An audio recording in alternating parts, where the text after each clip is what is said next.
এই ভিডিওতে আপনাদের দেখাবো যে কিভাবে আপনি বর্তমানে নতুন পদ্ধতির মাধ্যমে আপনি কিভাবে মুদ্রা লোনের জন্য অ্যাপ্লিকেশন করবেন, অ্যাপ্লিকেশন করতে কি কি ডকুমেন্টস লাগবে, কিভাবে আবেদন করবেন এবং কিভাবে টাকাটা আপনি সরাসরি আপনার ব্যাংকে পাবেন, তার স্টেপ বাই স্টেপ প্রসেস কিন্তু আজকের এই ভিডিওতে আপনাদের দেখিয়ে দেবো। সেই জন্য যাদের যাদের লোনের প্রয়োজন, যারা কিন্তু কোনো রকম ব্যবসা করবেন অথবা অন্যান্য কাজে যদি আপনার লোনের প্রয়োজন হয়, কিভাবে আপনি প্রধানমন্ত্রী মুদ্রা লোনটা নেবেন তার কিন্তু স্টেপ বাই স্টেপ প্রসেস দেখাবো। সেই জন্য ভিডিওটা প্রথম থেকে শেষ পর্যন্ত অবশ্যই দেখবেন মনোযোগ সহকারে। এবং প্রথম কিন্তু এই অফিসিয়াল ওয়েবসাইটে চলে আসবেন, এর লিঙ্ক কিন্তু ভিডিওর ডেসক্রিপশনে দিয়ে দেবো, সেখান থেকে ডাইরেক্ট এখানে চলে আসবেন। এখানে চলে আসার পর এখানে বিভিন্ন ক্যাটাগরিতে লোন আপনি পেয়ে যাবেন, যেমন কিন্তু ই কিষাণ লোন পেয়ে যাবেন, এছাড়াও কিন্তু বিজনেস লোন পেয়ে যাবেন, এগ্রিকালচার লোন পেয়ে যাবেন, এডুকেশন লোন পেয়ে যাবেন। এবার বিজনেস লোন নিতে চাইলে চেক এলিজিবিলিটি অপশনে ক্লিক করবেন, করে দেওয়ার পর এখানে মুদ্রা লোন আপনি চাইছেন, সেই জন্য কিন্তু এখানে আদার বিজনেস লোন অপশনে ক্লিক করবেন। করে দেওয়ার পর এখানে বলা হয়েছে আপনার বিজনেসটা কি নতুন না আগে থেকে ছিল, তো যেটা হয়ে থাকে সেটা আপনি সিলেক্ট করবেন এখান থেকে।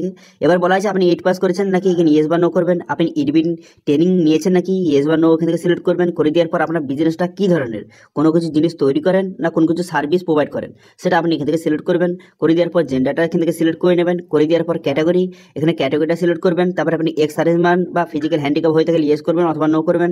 তারপরে আপনি এই স্টেটগুলি থেকে বিলং যদি করে থাকেন ইয়েস করবেন অথবা এখানে নো করে দেবেন। করে দেওয়ার পর এখানে লোকেশন সিলেক্ট করবেন। করে দেওয়ার পর এখানে ইন্ডিভিজুয়াল সিলেক্ট করবেন। এবার কত টাকা আপনার লোনের প্রয়োজন টোটাল এখানে সিলেক্ট করবেন। তারপর কত টাকা আপনি নিজে থেকে ম্যানেজ করতে পারবেন সেটা সিলেক্ট করবেন। করে দেওয়ার পর টোটাল আপনার রিকোয়ারমেন্ট লোন অ্যামাউন্টটা শো হয়ে যাবে। এবার ক্যালকুলেট এলিজিবিলিটি অপশানে ক্লিক করবেন। করে দেওয়ার পর দেখতে পাচ্ছেন এখানে কিন্তু আপনার এখানে পিএম ইজিবি শো হয়ে গেছে এবং তার নিচে দেখতে পাচ্ছেন পিএম মুদ্রা যোজনা এখানে শো হয়ে গেছে। ঠিক আছে, এবার আপনি এখানে আমি 10 লক্ষ টাকা সিলেক্ট করেছিলাম, এবার নিজে থেকে 1 লক্ষ টাকা ম্যানেজ করতে পারবো এবং 9 লক্ষ টাকা লোনের প্রয়োজন। এবার দেখতে পাচ্ছেন 9 লক্ষ টাকার এখানে পুরো ডিটেলস শো হয়ে গেছে, প্রত্যেক মাসে কত টাকা ইএমআই, কত বছরের জন্য লোনটা প্রোভাইড করবে, সমস্ত ডিটেলস কিন্তু শো হয়ে গেল। এবার এই মুদ্রা লোনের জন্য অ্যাপ্লিকেশন করার জন্য কি করবেন, লগ ইন টু অ্যাপ্লাই বলে একটা অপশন দেওয়া রয়েছে, এই অপশন কিন্তু আপনি ক্লিক করবেন। এরপর কিন্তু রেজিস্ট্রেশন পেজ খুলে গেল। এখানে কিন্তু মোবাইল নাম্বার এবং ক্যাপচা বসিয়ে এখানে রেজিস্ট্রেশন করবেন। এবার যদি আপনার আগে থেকে রেজিস্ট্রেশন হয়ে থাকে তো সেক্ষেত্রে আপনাকে লগ ইন কিন্তু করতে হবে। ঠিক আছে, তো এখান থেকে আপনি কিন্তু আপনার যে প্রাইভেসি পলিসি এখান থেকে সিলেক্ট করে নেবেন। করে নেওয়ার পর টার্মস কন্ডিশন সিলেক্ট করে নেবেন। তারপরে ডিসক্লেমার এখান থেকে পুরো ডিটেলসটা দেওয়া রয়েছে, লোনের সম্বন্ধে বিস্তারিত দেওয়া রয়েছে। এখান থেকে দেখিয়ে আপনি টার্মস ঠিক চুনে মেরে এখানে এগ্রি অপশনে ক্লিক করবেন। তারপরে আপনি মোবাইল নাম্বার দিয়ে রেজিস্ট্রেশন করবেন, যেটা লগ ইন করে নেব। ঠিক আছে, সেই জন্য লগ ইন বাটনে ক্লিক করলাম। লগ ইন বাটনে ক্লিক করে দেওয়ার সঙ্গে সঙ্গে নেক্সট পেজ ওপেন হয়ে গেল। এখানে মোবাইল নাম্বার বসিয়ে ক্যাপচা বসিয়ে মোবাইলে ওটিপি আসবে, সেই ওটিপিটা বসিয়ে এখানে সাবমিট করে দেবেন। ওটিপিটা বসিয়ে সাবমিট করে দেওয়ার সঙ্গে সঙ্গে আবার কিন্তু পুনরায় আপনার সামনে এই পেজটা কিন্তু খুলে যাবে। এখানে কিন্তু লোনের ডিটেলসগুলো দেওয়া রয়েছে। এবার আপনি প্রধানমন্ত্রী মুদ্রা যোজনা এখানে দেখতে পাচ্ছেন, এখানে পসির বাটনে আপনি ক্লিক করবেন। এই পসির বাটনে ক্লিক করে দেওয়ার সঙ্গে সঙ্গে এখানে কিন্তু রিভিউ ডিটেলস আপনার সামনে শো হয়ে গেল। এবার নিচের দিকে আসার পর কন্টিনিউ বাটনে ক্লিক করবেন। কন্টিনিউ বাটনে ক্লিক করে দেওয়ার সঙ্গে সঙ্গে নেক্সট পেজ পুনরায় কিন্তু আপনার সামনে ওপেন হয়ে গেল। নেক্সট পেজ ওপেন হয়ে যাওয়ার পর এখানে টোটাল কিন্তু স্টেপগুলি দেওয়া রয়েছে, টোটাল 13টি স্টেপ দেওয়া রয়েছে। এই 13টি স্টেপের মাধ্যমে আপনাকে অ্যাপ্লিকেশন করতে হবে। এখানে কি কি ডকুমেন্টস লাগবে এখানে দেওয়া রয়েছে দেখতে পাচ্ছেন। এখানে কিন্তু আপনার আধার কার্ড লাগবে, প্যান কার্ড লাগবে, উদ্যম সার্টিফিকেট লাগবে, এছাড়া কিন্তু আপনার যে ব্যাঙ্ক অ্যাকাউন্ট ডিটেলস লাগবে এবং আপনার যে কত টাকা বিজনেস হয় তার ডিটেলস কিন্তু দিতে হবে। তো সেজন্য পসির বাটনে ক্লিক করবেন। পসির বাটনে ক্লিক করে দেওয়ার পর সবগুলো আপনি কিন্তু নিচে নেক্সট করে দেবেন। ঠিক আছে, আপনি এখানে ডিটেলসগুলি দেখে আপনি সবগুলো নেক্সট একে করে দেবেন। নেক্সট করে দেওয়ার পর সবার শেষে আপনি এগ্রি অপশানে ক্লিক করবেন। এরপর ডিটেলস আপনাকে দিতে হবে। সবার প্রথমে এখানে দেখতে পাচ্ছেন প্যান ডিটেলস আপনাকে প্রোভাইড করতে হবে। তো সেজন্য প্যান কার্ড নাম্বার বসিয়ে দেবেন। তারপর প্যান কার্ডে যে ডেট অফ বার্থ রয়েছে সেটা বসিয়ে দেবেন। তারপরে প্যান কার্ডের নামটা বসিয়ে এখানে সাবমিট করে দেবেন। তারপরে উদ্যম রেজিস্ট্রেশন সার্টিফিকেটের ডিটেলস আপনাকে দিতে হবে, সেই জন্য উদ্যম রেজিস্ট্রেশন নাম্বারটা দেবেন। তারপরে মোবাইল নাম্বারটা দিয়ে এখানে সাবমিট করে দেবেন। এবার যদি উদ্যম রেজিস্ট্রেশন সার্টিফিকেট না থাকে এখানে রেজিস্টার অপশানে ক্লিক করে এই সার্টিফিকেটের জন্য অ্যাপ্লিকেশন খুব সহজে করতে পারবেন। এটা নিয়ে কীভাবে অ্যাপ্লিকেশন করবেন অথবা এই সার্টিফিকেটটা কীভাবে পাবেন সেটা নিয়ে অলরেডি ভিডিও আমাদের চ্যানেলে রয়েছে, সেখানে দেখে আপনি উদ্যম রেজিস্ট্রেশন সার্টিফিকেট তৈরি করতে পারবেন। এরপরে কি করবেন, এরপরে কিন্তু আপনাকে আধার ডিটেলস আপনাকে বসাতে হবে। ঠিক আছে, এখানে আধার ডিটেলস বসাতে হবে, সেই জন্য আপনি কী করবেন, এখানে আপনার আধার কার্ড নাম্বার আপনি সঠিকভাবে বসিয়ে দেবেন। আধার কার্ড নাম্বার বসিয়ে টার্মস কন্ডিশন ঠিক চিহ্ন মারবেন। তারপর সেন্ড ওটিপি বাটনে ক্লিক করলে আধার কার্ডের সঙ্গে যে মোবাইল নাম্বার লিঙ্ক আছে সেই মোবাইলে ওটিপি আসবে, সেই ওটিপিটা বসিয়ে আপনি সাবমিট করে দেবেন। সাবমিট করে দেওয়ার সঙ্গে সঙ্গে নেক্সট করে দেবেন। তারপর এখানে বলা হয়েছে আপনার প্যান কার্ডে জিএসটি নাম্বার কিন্তু নেই, তো কী জন্য নেই সেটা এখান থেকে সিলেক্ট করবেন। তো এখান থেকে আপনার যে রিজনটা হয়ে থাকে সেটা আপনি সিলেক্ট করবেন। আপনার স্টেটে অ্যাভেলেবেল নেই অথবা আপনি যেসব বিজনেস করেন সেক্ষেত্রে জিএসটি নম্বর লাগে না, তো সেটা যেটা হয়ে থাকে সেটা আপনি এখান থেকে সিলেক্ট করবেন। অথবা এখানে আদার রিজন এখান থেকে সিলেক্ট করে পসিড বাটনে ক্লিক করবেন। পসিড বাটনে ক্লিক করে দেওয়ার সঙ্গে সঙ্গে নেক্সট পেজ আপনার সামনে এইভাবে ওপেন হয়ে গেল। এরপর কিন্তু বিজনেসের ডিটেলস আপনাকে বসাতে হবে। তো সেই জন্য কী করবেন, এখানে বিজনেসের নাম, এখানে বিজনেসের নামটা এখানে বসিয়ে দেবেন, কবে শুরু করেছেন সেটা ডেটটা আপনি সিলেক্ট করবেন। করে দেওয়ার পর তারপর এখানে কী করবেন, স্টেট, এখানে স্টেটটা সিলেক্ট করবেন, কোথায় রয়েছে কোন স্টেটে রয়েছে সেটা সিলেক্ট করে নেওয়ার পর সিটি এখানে সিলেক্ট করে নেবেন। করে নেওয়ার পর আপনার যে দোকানে কতজন টোটাল কাস্টমার রয়েছে, এবারে প্রত্যেক কাস্টমার হাইয়েস্ট কত টাকার জিনিস সেল করেছে সেটা আপনি বসিয়ে দেবেন। তবে লাস্ট 12 মাসের এখানে ডিটেলস আপনাকে বসাতে হবে। বর্তমানে 2024 অ্যাপ্লিকেশন করছেন, মানে 2023 সমস্ত ডিটেলস আপনাকে বসাতে হবে, যে প্রত্যেক মাসে কত টাকা আপনার সেল হয়। এখানে কিন্তু আপনি একে একে কিন্তু বসিয়ে দেবেন, ঠিক আছে। প্রত্যেক মাসে কত টাকা সেল হয় সেটা আপনি বসিয়ে দেবেন। বসিয়ে দেওয়ার পর টোটাল সেলটা এখানে চলে আসবে, লাস্ট 12 মাসে টোটাল সেলটা চলে আসবে। তারপরে আপনি পসির বাটনে ক্লিক করবেন। পসির বাটনে ক্লিক করে দেওয়ার পর তারপরে এখানে বলা হয়েছে আপনার বিজনেসের ডিটেলস কিন্তু আপনাকে বসাতে হবে। এবারে যদি আপনার যে বিজনেসের যে নাম, এখানে নামটা আপনি সঠিকভাবে বসিয়ে দেবেন। বিজনেসের নামটা বসিয়ে দেওয়ার পর তারপরে আপনার বিজনেসের যদি নামে প্যান কার্ড থেকে থাকে সেই প্যান কার্ডের নাম্বারটা আপনি বসিয়ে দেবেন এবং তার ডেটটা কিন্তু এখানে সঠিকভাবে বসিয়ে দেবেন, ঠিক আছে। এবার বিজনেসের নামে যদি কোনো রকম প্যান কার্ড না থাকে তো আপনার প্যান কার্ড নাম্বার বসিয়ে দেবেন, কোনো রকম সমস্যা নেই। তারপরে দেখতে পাবেন ফাইন্যান্সিয়াল ডিটেলস আপনাকে বসাতে হবে। এখানে টোটাল কত টাকা সেল হয়েছে টোটাল অ্যামাউন্টটা বসিয়ে দেবেন। 23 থেকে 24 কত টাকা সেল হয়েছে সেটা বসাবেন। এবার 24-25 কত টাকা সেল হতে পারে সেটাও কিন্তু আপনাকে এখানে সঠিকভাবে বসাতে হবে। এবার মোটামুটি আপনি হিসাব করে সঠিকভাবে বসিয়ে দেবেন টোটাল আপনি কত টাকা সেল হয়েছে এবং 24-25 কত টাকা সেল হতে পারে সেটা আপনি বসিয়ে দেবেন। তারপর এখানে প্রফিট, নিট প্রফিটটা এখানে বসিয়ে দেবেন। 23-24 কত টাকা নিট প্রফিট হয়েছে সেটা বসাবেন। এবার 24-25 কত টাকা হতে পারে সেটা একটা অ্যামাউন্ট বসিয়ে দেবেন, মোটামুটি একটা হিসাব করে একটা মোটামুটি বসিয়ে দেবেন, ঠিক আছে। তো সেইভাবে একইভাবে এখানে কিন্তু স্টক, কত টাকা স্টক রয়েছে সেটা বসাবেন। এখানে গিয়ে কত টাকা স্টক হতে পারে সেটা আপনি বসাবেন। তারপর এখানে বলা হয়েছে আপনার কাছ থেকে কত টাকা পাবে, ঠিক আছে। আপনার কাছ থেকে কত টাকা পাবে সেটা আপনি বসাবেন, যে কত টাকা কেউ আপনার কাছ থেকে যদি টাকা পায় সেটা আপনি বসাবেন এবং কত টাকা আপনি কারো কাছ থেকে পাবেন টোটাল অ্যামাউন্টটা সেটা আপনি এখানে বসিয়ে দেবেন, ঠিক আছে। তো এখান থেকে মোটামুটি হিসাব করে আপনি বসিয়ে দেবেন কত টাকা আপনার কাছ থেকে মানুষ পাবে অথবা মানুষের কাছ থেকে আপনি কত টাকা পাবেন সেটা আপনি মোটামুটি হিসাব করে এখানে সঠিকভাবে বসিয়ে দেবেন। তবে নেটওয়ার্ক, এখানে নেটওয়ার্কে বসিয়ে দেবেন। এখানে বসিয়ে দেওয়ার পর তারপর এখানে বলা হয়েছে টোটাল অ্যাসেট কত রয়েছে, কত টাকা রয়েছে সেটা আপনি অ্যামাউন্টটা বসিয়ে দেবেন এবং 24-25 সেটা আপনি এখানে সঠিকভাবে বসিয়ে দেবেন। তারপরে লাইবিলিটি, এখানে টোটাল লাইবিলিটি কত টাকা আর এখানে বসিয়ে দেবেন। বসিয়ে দেওয়ার পর পসির বাটনে ক্লিক করবেন। তো মোটামুটি আপনি হিসাব করে আপনার দোকানের যেটা হয় সেটা আপনি সঠিকভাবে 23-24 বসিয়ে নেবেন এবং 24-25 কত হতে পারে সেটা আপনি বসিয়ে নেবেন। বসিয়ে দেওয়ার পর পসির বাটনে ক্লিক করবেন। ভেরিফিকেশন করতে হবে। তো দুটো পদ্ধতি রয়েছে, একটি ব্যাংক স্টেটমেন্ট আপলোড করতে পারেন অথবা ভেরিফাই অ্যাকাউন্ট অপশানে ক্লিক করে এখানে ব্যাংকের সমস্ত ডিটেলস বসিয়ে আপনি অ্যাকাউন্টটা ভেরিফিকেশন করতে পারবেন, ঠিক আছে। তো আপনার যেটা সুবিধা হয় সেটা আপনি বসাবেন। যদি আপনি ভেরিফাই অ্যাকাউন্ট অপশানে ক্লিক করেন তো সেক্ষেত্রে আপনার কিন্তু অ্যাকাউন্ট যে নাম্বারটা বসাতে হবে, আপনার নাম বসাতে হবে, কবে অ্যাকাউন্ট খুলেছেন সেটা বসাতে হবে এবং অ্যাকাউন্ট নাম্বারটা কনফার্ম করে দেওয়ার পর তারপরে কি অ্যাকাউন্ট সেটা বসাবেন। তারপরে আইএফসি কোড বসিয়ে ভেরিফাই অপশানে ক্লিক করে অ্যাকাউন্টটা ভেরিফিকেশন করতে পারবেন। অথবা এখানে কিন্তু এই যে ব্যাংক স্টেটমেন্ট আপলোড করবেন, ব্যাংক স্টেটমেন্ট আপলোড করে সেই ব্যাংক স্টেটমেন্টটা এখানে ভেরিফিকেশন খুব সহজে করতে পারবেন।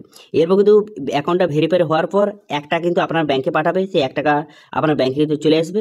তারপরে কিন্তু আপনার ব্যাংকটা ভেরিফিকেশন হয়ে যাবে, ঠিক আছে। এবার ব্যাংক স্টেটমেন্ট যে আপলোড করবেন সেটা হচ্ছে জানুয়ারি 2024 থেকে জুন 2024 মধ্যে ব্যাংক স্টেটমেন্ট আপনাকে আপলোড করতে হবে। তারপরে ব্যাংক অ্যাকাউন্টটা ভেরিফাই হয়ে যাওয়ার পর নেক্সট করে দেবেন। নেক্সট করে দেওয়ার পর বিজনেস ডিটেলস আপনাকে বসাতে হবে। তো সেই জন্য কী করবেন, এখানে বলা হয়েছে আপনার যে বিজনেসের কতজন এমপ্লয় রয়েছে সেটা আপনাকে এখান থেকে সিলেক্ট করতে হবে। অর্থাৎ মোটামুটি আপনার বিজনেসের সমস্ত ডিটেলস কিন্তু এখানে বসিয়ে দেবেন, ঠিক আছে। বিজনেসে কতজন আপনার এমপ্লয় রয়েছে সেটা বসাবেন, কবে বিজনেসটা স্টার্ট করেছেন সেটা এখান থেকে সিলেক্ট করবেন, তারপরে কোন মাস থেকে শুরু করেছেন সেটা সিলেক্ট করবেন, তারপরে পুরো বিজনেসের যে অ্যাড্রেস, পুরো অ্যাড্রেসটা আপনি সঠিকভাবে এখানে আপনাকে বসিয়ে নিতে হবে, ঠিক আছে। পুরো অ্যাড্রেসটা সঠিকভাবে বসিয়ে নেবেন। অ্যাড্রেসটা বসিয়ে নেওয়ার পর তার কি বলা হয়েছে এখানে আপনার যে পার্টনার বা ডাইরেক্টর ডিটেলস, কোনো রকম যদি পার্টনার থেকে থাকে তার ডিটেলস এখানে বসাবেন অথবা যদি কোনো ডাইরেক্টর থেকে থাকে তার ডিটেলস এখানে সঠিকভাবে বসিয়ে দেবেন। বসিয়ে দেওয়ার পর তারপর আপনি কী করবেন, তারপর নিচের দিকে আসবেন। নিচের দিকে আসার পর এখানে বলা হয়েছে যে আধার অ্যাড্রেস, এখানে আধার কার্ডে যে অ্যাড্রেসটা রয়েছে সেই অ্যাড্রেসটা পুরো এখানে সঠিকভাবে দেখে বসিয়ে দেবেন। বসিয়ে দেওয়ার পর এবার প্রুফ অফ নিউ অ্যাড্রেস, এবার যদি নতুন অ্যাড্রেস থেকে থাকে তো সেক্ষেত্রে কিন্তু এখানে আপনি রেশন কার্ড সিলেক্ট করে সেই রেশন কার্ডটা আপলোড কিন্তু করে দেবেন, ঠিক আছে। যদি কোনো রকম নতুন অ্যাড্রেস না থাকে তাহলে কোনো রকম এখানে সিলেক্ট করার কোনো রকম প্রয়োজন নেই, ঠিক আছে। তারপর নিচের দিকে আসবেন। নিচের দিকে আসার পর এখানে বলা হয়েছে মেইন প্রোপ্রাইটার্স, পার্টনার বা ডাইরেক্টর ডিটেলস আপনাকে বসাতে হবে। এবারে যদি আপনার কেউ পার্টনার না থেকে আপনি নিজে যদি দোকানের হেড হন সেক্ষেত্রে আপনার ডিটেলস এখানে সঠিকভাবে কিন্তু বসিয়ে দেবেন। বসিয়ে দেওয়ার পর তারপর আপনি কী করবেন, তারপর কিন্তু পসির বাটনে ক্লিক করবেন। পসির বাটনে ক্লিক করে দেওয়ার সঙ্গে সঙ্গে এখানে কিন্তু নেক্সট পেজ আপনার সামনে ওপেন হয়ে যাবে। এবার যদি এগুলো নিয়ে যদি কোনো রকম সমস্যা হয় আপনি কমেন্ট করবেন, আমি বলি। এগুলো ফিল আপ করা খুবই সোজা, আপনার ডিটেলসগুলো এখানে সঠিকভাবে বসিয়ে দেবেন, ঠিক আছে। করে দেওয়ার সঙ্গে সঙ্গে নেক্সট পেজ আপনার সামনে ওপেন হয়ে গেল। নেক্সট পেজ ওপেন হয়ে যাওয়ার পর পুনরায় কিন্তু এখানে পসির বাটনে ক্লিক করবেন। পুনরায় এখানে পসির প্রসিড বাটনে ক্লিক করে দেওয়ার সঙ্গে সঙ্গে তারপরে নেক্সট পেজ পুনরায় কিন্তু আপনার সামনে এইভাবে ওপেন হয়ে যাবে। একটু ওয়েট করবেন, লোডিং হচ্ছে, লোডিং হয়ে যাওয়ার পর এইভাবে ওপেন হয়ে গেল। ওপেন হয়ে যাওয়ার পর এরপর কি করবেন, এরপর কিন্তু আপনার বিজনেসের ডিটেলস কিন্তু এখানে দেওয়া রয়েছে, দেখতে পাচ্ছেন আপনার বিজনেসটা যে কী ধরনের বিজনেস, কী জন্য আপনি লোনটা চান বা কী কিনবেন বলে লোনটা আপনি নিচ্ছেন, এখানে সমস্ত ডিটেলস কিন্তু এখানে আপনি একে একে সঠিকভাবে বসিয়ে দেবেন। বসিয়ে দেওয়ার পর এরপর দেখতে পাচ্ছেন এখানে লোন ডিটেলস এখানে আপনাকে বসাতে হবে। তো আপনার কত টাকা লোনের প্রয়োজন সেটা বসাবেন, এখানে সঠিকভাবে বসিয়ে দেবেন। এরপর কিন্তু লোন পারপাসটা আপনাকে সিলেক্ট করতে হবে, যে কী জন্য আপনার লোনের প্রয়োজন, সেই লোন পারপাসটা এখান থেকে আপনি সিলেক্ট করে নেবেন। এখান থেকে আপনি যেটা হয় সেটা আপনি সিলেক্ট করবেন। এখানে ওয়ার্কিং ক্যাপিটাল আমি এখান থেকে সিলেক্ট করে নিলাম আমার কাজের জন্য, অথবা কোনো রকম যদি অ্যাসেট কিনবেন তো সেক্ষেত্রে অ্যাসেট এখান থেকে সিলেক্ট করবেন। তো আপনার ক্ষেত্রে যেটা হয় সেটা আপনি সিলেক্ট কিন্তু করে নেবেন। করে দেওয়ার পর তারপর কিন্তু এখানে মান্থলি সেল এবং এখানে ডিটেলসটা বসাতে হবে, সেলের ডিটেলসটা বসাবেন। এখানে টোটাল কত টাকা প্রত্যেক মাসে সেল হয়, কত টাকা লাভ হয়, জিনিসগুলি বিক্রি হয়, এখানে সমস্ত ডিটেলস একে একে আপনি বসিয়ে দেবেন। এরপর প্রসিড বাটনে ক্লিক করবেন। প্রসিড বাটনে ক্লিক করে দেওয়ার সঙ্গে সঙ্গে নেক্সট পেজ আপনার সামনে ওপেন হয়ে গেল। নেক্সট পেজ ওপেন হয়ে যাওয়ার পর এবার যদি আপনার আগে থেকে কোনো রকম লোন থেকে থাকে সে তার ডিটেলস এখানে বসাবেন। যদি কোনো রকম লোন না থাকে আপনি প্রসিড বাটনে ক্লিক করবেন। প্রসিড বাটনে ক্লিক করে দেওয়ার সঙ্গে সঙ্গে এরপর কিন্তু ডকুমেন্টস আপলোড করতে হবে। কেওয়াইসি ডকুমেন্ট হিসাবে এখানে বিভিন্ন রকম ডকুমেন্টস রয়েছে, আপনার ক্ষেত্রে যেটা রয়েছে সেটা আপনি সিলেক্ট করবেন। তো আমি প্যান সিলেক্ট করলাম, করে দেওয়ার পর এখানে প্যানটা এখানে আপলোড করে দিতে হবে। আপলোড অপশনে ক্লিক করে প্যানটা আপলোড করে দেবেন। করে দেওয়ার পর তারপরে উদ্যম সার্টিফিকেট আপনাকে আপলোড করতে হবে। তো উদ্যম সার্টিফিকেট আপলোড করে দেওয়ার পর তারপরে কাস্ট সার্টিফিকেট আপলোড করবেন। করে দেওয়ার পর তারপরে কিন্তু আপনার স্ট্যাটুটরি ডকুমেন্টস যদি থেকে থাকে এখানে দেবেন, না যে কোয়ান্টিটেশন ডকুমেন্টস এটা এখানে কি আপলোড করবেন, এখানে কিন্তু আপনার যে দোকানে যেসব জিনিসপত্র রয়েছে তার যে বিল রয়েছে, সেই জিনিসপত্র আপনি কিনেছেন তার যে রিসিভ কপি সেটা আপনি আপলোড করে দেবেন এখানে, ঠিক আছে। করে দেওয়ার পর আপনি প্রসিড বাটনে ক্লিক করবেন, ঠিক আছে। তো আপনার বিলটা আপলোড করে দেবেন। করে দেওয়ার পর আপনি এখানে প্রসিড বাটনে ক্লিক করবেন। প্রসিড বাটনে ক্লিক করে দেওয়ার সঙ্গে সঙ্গে নেক্সট পেজ কিন্তু আপনার সামনে ওপেন হয়ে যাবে। নেক্সট পেজ ওপেন হয়ে যাওয়ার পর তারপর দেখতে পাচ্ছেন এইভাবে কিন্তু এটা কিন্তু কমপ্লিট হয়ে গেল। হয়ে যাওয়ার পর তারপরে আপনি সমস্ত ডিটেলস দেখে নেবেন। সমস্ত ডিটেলস দেখে নেওয়ার পর তারপরে কিন্তু আপনি এখানে সাবমিট অ্যাপ্লিকেশন অপশনে কিন্তু ক্লিক করবেন। সাবমিট অ্যাপ্লিকেশন অপশনে ক্লিক করে দেওয়ার সঙ্গে সঙ্গে এই যে অ্যাপ্লিকেশনটা সাকসেসফুলিভাবে সাবমিট হয়ে যাবে। সাবমিট হয়ে যাওয়ার পর নেক্সট পেজ কিন্তু আপনার সামনে ওপেন হয়ে যাবে। নেক্সট পেজ ওপেন হয়ে যাবে। নেক্সট পেজ ওপেন হয়ে যাওয়ার পর তারপর এখানে কি করবেন, তারপরে কিন্তু আপনার সমস্ত ডিটেলস যে আপনি ফিল আপ করলেন সেই হিসাবে কোন ব্যাংক কত টাকা আপনাকে অফার করছে এখানে কিন্তু পুরো ডিটেলসটা শো হয়ে গেল, ঠিক আছে। এখান থেকে আপনার যেই অ্যামাউন্টটা বেশি লাগছে সেই অ্যামাউন্টটা আপনি কিন্তু সেই ব্যাংকটা সিলেক্ট করবেন। সেই ব্যাংকটা সিলেক্ট করে আপনাকে এখানে অ্যাপ্লিকেশন করতে হবে। তো সেই জন্য এখানে আপনার যেটা আপনার পছন্দ হয় তার পাশে সিলেক্ট অফার বলে একটা অপশান রয়েছে, সেই অপশানে কিন্তু ক্লিক করবেন, ঠিক আছে। সেই সিলেক্ট অফার অপশানে ক্লিক করে দেওয়ার সঙ্গে সঙ্গে নেক্সট পেজ ওপেন হয়ে গেল। হয়ে যাওয়ার পর এখানে স্টেট এবং সিটিটা আপনাকে সিলেক্ট করতে হবে। সেই ব্যাংকের এখানে কিন্তু ব্রাঞ্চটা আপনাকে সিলেক্ট করতে হবে, সেই জন্য কিন্তু এখানে স্টেট এবং সিটিটা আপনি সিলেক্ট করে নেবেন। করে দেওয়ার সঙ্গে সঙ্গে তারপরে সেই যে সিটি অনুযায়ী কোন ব্রাঞ্চ রয়েছে সেই ব্রাঞ্চটা আপনাকে এখানে সঠিকভাবে সিলেক্ট করবেন, ঠিক আছে। সিলেক্ট করে নেওয়ার পর তারপর আপনি কি করবেন, তারপরে কিন্তু নেক্সট পেজ আপনার সামনে এইভাবে ওপেন হয়ে যাবে। দেখতে পাচ্ছেন কংগ্রাচুলেশন ইউ হ্যাভ ডিটেইলি অ্যাপ্রুভ, এইভাবে কিন্তু শো হয়ে গেল। এরপর আপনি কি করবেন, এরপর আপনাকে কিছু ডকুমেন্টস এখানে আপলোড কিন্তু করতে হবে। কিন্তু তার আগে বললে কি এখানে নিচের দিকে আসার পর এখানে কিন্তু আপনাকে ডাউনলোড অপশানে কিন্তু ক্লিক করবেন, ঠিক আছে। এখানে কিন্তু ডিটেইলি অ্যাপ্রুভ লেটারটা এখানে ডাউনলোড করে নেবেন। অবশ্যই এই লেটারটা কিন্তু আপনার খুবই গুরুত্বপূর্ণ কাজে লাগবে, সেই জন্য ডাউনলোড অপশানে ক্লিক করে ডাউনলোড করে নেবেন। তারপর কিন্তু আপলোড ডকুমেন্টস অপশানে ক্লিক করে এইসব ডকুমেন্টসগুলি এখানে লিস্ট যে দেওয়া রয়েছে এইসব ডকুমেন্টসগুলি পুনরায় এখানে আপলোড কিন্তু করে দেবেন। পুনরায় আপলোড করে দেওয়ার পর তারপরে কিন্তু আপনি কি করবেন, তারপর কিন্তু আপনার যে ফর্মটা সাকসেসফুলিভাবে সাবমিট কিন্তু হয়ে যাবে। দেখতে পাচ্ছেন এইভাবে সাকসেসফুলিভাবে সাবমিট হয়ে গেল। এরপর আপনি কি করবেন, ঠিক আছে, আপনি কিন্তু ডিজিটালিভাবে যে অ্যাপ্রুভেল লেটারটা সেটা আপনি যে প্রিন্ট আউট করে রেখেছিলেন এবং এই যে ডকুমেন্টসগুলি আপনি আপলোড করার পর যখন আপনার যে ডিজিটালিভাবে ভেরিফিকেশন হয়ে যাবে এবং কিন্তু তখন ব্যাংকের তরফ থেকে আপনাকে ফোন করবে। তারপরে আপনি যেই ব্রাঞ্চটা সিলেক্ট করেছেন সেই ব্রাঞ্চে গিয়ে আপনাকে যে অরিজিনাল ডকুমেন্টস কিন্তু ভেরিফিকেশন করতে হবে। এবার অরিজিনাল ডকুমেন্টসটা ভেরিফিকেশন হয়ে যাওয়ার পর এই টাকার অ্যামাউন্টটা সরাসরি আপনার ব্যাংকে কিন্তু পাঠিয়ে দেওয়া হবে, ঠিক আছে। তো এইভাবে খুব সহজে বর্তমানে 2024-এ আপনি মুদ্রা লোনের জন্য খুব সহজে অ্যাপ্লিকেশন করতে পারবেন, ঠিক আছে। এবার বললে কি ব্যাংকে যাওয়ার সময় কিন্তু আপনার যেসব ডকুমেন্টস এখানে অ্যাটাচ করেছেন বা আপলোড করেছেন সেই সব ডকুমেন্ট নিয়ে যাবেন এবং ডিজিটালি যে অ্যাপ্রুভ যে লেটারটা সেটাও কিন্তু আপনাকে নিয়ে যেতে হবে। তারপরে কিন্তু খুব সহজে আপনার কিন্তু লোনটা স্যাংশন কিন্তু করে দেওয়া হবে, ঠিক আছে। তো এইভাবে বর্তমানে যদি আপনি মুদ্রা লোনের জন্য অ্যাপ্লিকেশন করতে চান এইভাবে আপনি খুব সহজে করতে পারবেন। এবার এটা নিয়ে যদি কোনো রকম আপনার কোশ্চেন থেকে থাকে অবশ্যই কমেন্ট করুন, আমি অবশ্যই তার রিপ্লাই করবো।